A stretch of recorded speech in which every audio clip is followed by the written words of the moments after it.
এই মেয়েটার ফটোটা কেন দেখাচ্ছি এটাই ভাবছো তো তোমরা। তো তাহলে বলি, এই মেয়েটার বাড়ি করিমপুর 2 ব্লকের মুরুটিয়া থানার অন্তর্গত তারকগঞ্জ গ্রামের এক দিনমজুর বলতে পারো, যে প্রতিদিন কাজ করে কারণ তার মেয়েকে একজন প্লেয়ার বানাতে চায়। সেই প্রীতিশ রায়ের মেয়ে পিউ রায়। তো আমি এখন আছি চেন্নাইতে। তো এখান থেকে আমি ভিডিওটা এই জন্য তৈরি করছি কারণ এর আগেও আমি এই মেয়েটাকে নিয়ে একটা ভিডিও তৈরি করেছিলাম। সেই ভিডিওটা আপনারা অনেক সমর্থন করেছিলেন, অনেকে দেখেছিলেন, অনেকে দেখেছিলেন না।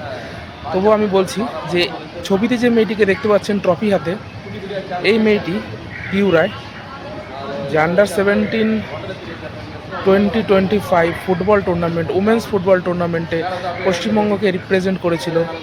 আর তার ঝুলিতে আছে অসংখ্য গোল, যার জন্য পশ্চিমবঙ্গ এবার ফাইনালে যায় দিল্লিকে হারিয়ে।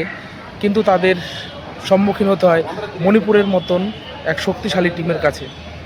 তো শক্তিশালী এই জন্যই বলছি কারণ এই মেয়েগুলো প্রশিক্ষণের জন্য তার বাবা মাকে অক্লান্ত পরিশ্রম করতে হয়, টাকা খরচা নিজেদের করতে হয়।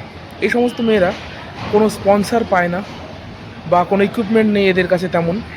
তো এদেরকে যদি কোনো সরকারি সহায়তা, ক্লাবের সহায়তা বা বিডিও অফিস থেকে বা থানা থেকে যদি এই সমস্ত মেয়েদেরকে সাহায্য করা হয়, তাহলে এর আগামীতে আরও ভালো ফল করবে পশ্চিমবঙ্গের হয়ে।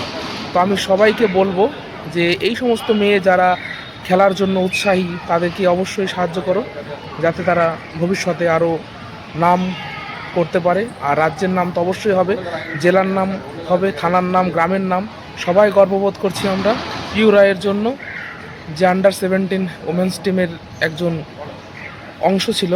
এবার পশ্চিমবঙ্গের পক্ষ থেকে পশ্চিমবঙ্গ ফাইনালে হেরে গেলেও তারা এক প্রতিরোধ তৈরি করেছে খেলার মাঠে, যে জন্য তারা এই সারা ভারতের মধ্যে এবার ফাইনালে গেছে। তো তার জন্য রইল অগ্রিম অনেক শুভেচ্ছা আগামীর জন্য। আর এটাই বলবো, এই সমস্ত মেয়েদেরকে সবাই সাহায্য করবেন।